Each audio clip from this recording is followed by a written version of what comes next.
Could Alan Wake 2 save interactive movies?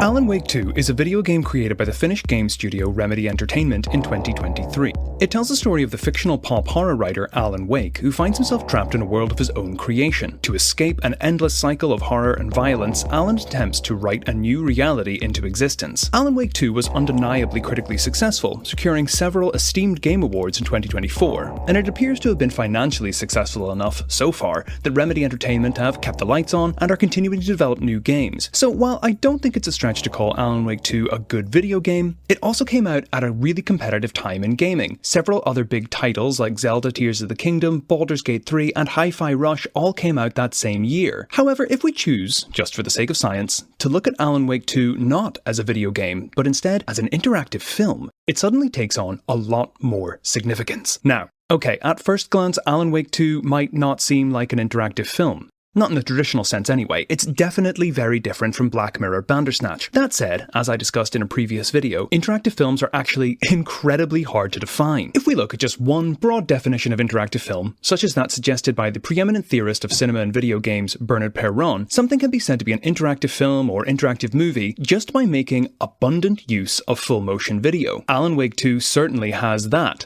as film is an essential part of the game's theme and plot. To pick just a few examples, there's the recurring motif of Alan's appearance on the fictional talk show In Between with Mr. Door. Videos from his wife Alice that establish some of the game's darker plot elements, including the binary quality of Alan's character. There's even an entire short film included in the game, starring the lead designer, founder of Remedy Studios, and General Games auteur superstar Sami Järvi, aka Sam Lake. At the same time, the use of humorous film clips, like the Koskela brothers' advertisements for Ahma Beer and Coffee World Theme Park, remind the player of the game's more comical tone, and the blurred lines between American TV shows and Finnish culture that make up Remedy's fictional world. That being said, the majority of actions a player will take in Alan Wake 2 are remarkably different from what we'd expect of an interactive film. Perron notes, interactive movies tend to prioritise very different experiences in their design to traditional video games. Perron breaks down the possible types of interaction between interactive movies and traditional video games into 4 categories: action, improvisation, strategy, and resolution. Traditional video games excel at the first 2 of these qualities, presenting players with a constant power to act, stimulating players' sensory motor functions on a moment-to-moment basis, while also encouraging players to improvise solutions to their problems. We can think about a moment in a game like trying to beat a boss for the first time. The game provides the means to act through mechanics like blocking and dodging to create enough space for the player to improvise means of overcoming new challenges. By comparison, interactive movies are traditionally very poor in providing moment-to-moment stimulation. Instead, they rely on making the player think of medium-term strategies that they can adopt when answering questions or reacting to prompts that work to help achieve an overall long-term resolution. Think about a game like The Walking Dead, where gameplay comes down to choosing what happens next. Your ability to intervene on the situation is stunted, as there's limited means to improvise. Instead, the game places a premium on the small number of actions that are available by making players think about the long-term impact of their choices.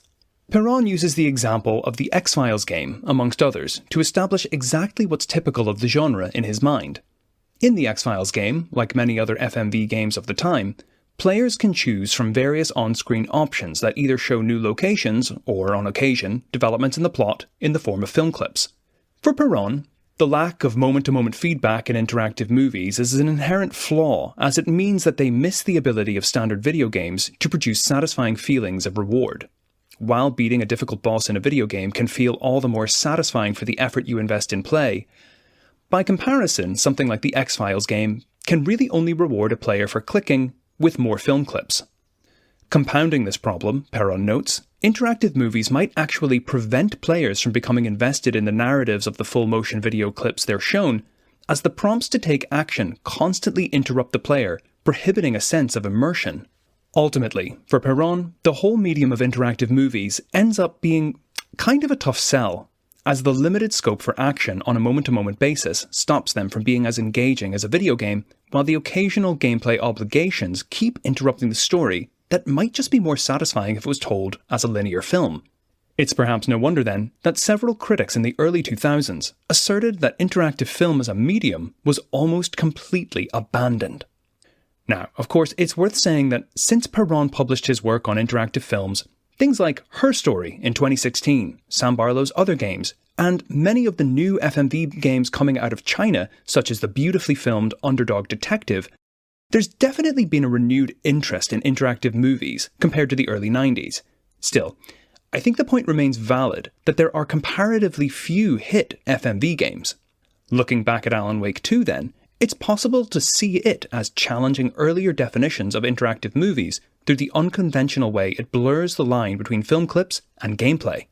Of particular note here is the Herald of Darkness sequence that takes place towards the game's conclusion. Alan, in attempting to break free of the confines of the fictional loop he's trapped within, finds himself caught in a musical number progressing through a maze that blurs the lines between the game's worlds, but also between film and gameplay. Film clips of the game's cast doing a choreographed dance scene play on huge screens behind the player character, while the player is beset on all sides by possessed minions that make up the game's major gameplay loop. In doing so, the game provides players with an endless stream of moment-to-moment stimulation and chances for improvisation. At the same time, the presence of the game's familiar characters is felt as the filmed dance number permeates the player's game space. Alan's face looking directly at us serves to remind us of our long-term strategies and the resolution we're ultimately working towards. In other words, while we could otherwise get bogged down in the minutiae of endless combat, because Alan's actual human face is looking directly at us through the film sequences, it's a great reminder of who and what we're fighting for. At the risk of sounding uncritical, I want to suggest that this sequence might even go beyond what Perron suggests is possible for games and films. By using looping film clips, the Herald of Darkness sequence makes it clear that it's up to the players to keep pushing the narrative forward. If the player doesn't make progress, the filmed dance sequences would just carry on forever.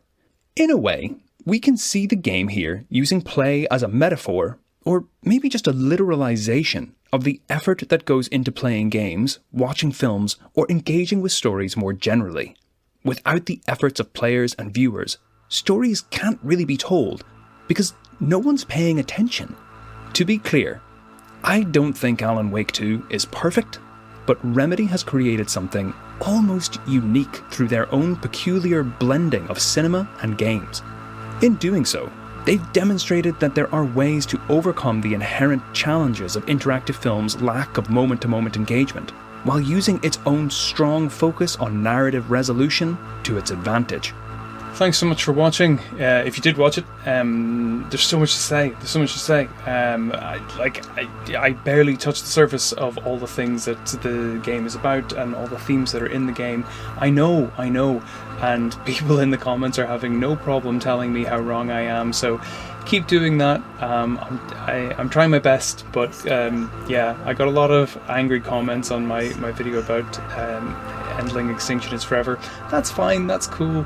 It was just nice that people were watching the video and engaging in some way. So thank you so much everybody that's been commenting on the videos, and hopefully you like this one, and hopefully you leave some comments. Bye.